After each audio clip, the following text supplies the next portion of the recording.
As a part of collaboration with the Ministry of Education and Sciences in Kyrgyz Republic, we are conducting field trips to the remote areas, rural villages, rural schools, and small cities in the regions, in order to conduct diagnostic interviews, focus groups with key stakeholders in the sector of education, such as headmasters of the schools, teachers, as well as the representative of regional education sector offices. So this type of data collection approach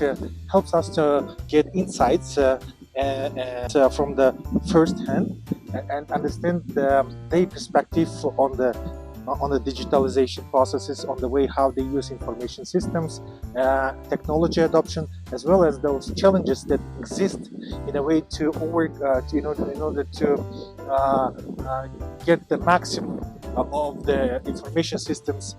and the digitalization processes conducted by the Ministry of Education. As a result of these findings and results, we provide practical recommendations to the ministry as well as to other stakeholders on how to implement it in the most efficient way, so that all beneficiaries would get the maximum of these processes, and the general digital public infrastructure would be beneficial for society and for the future of the sector in the country.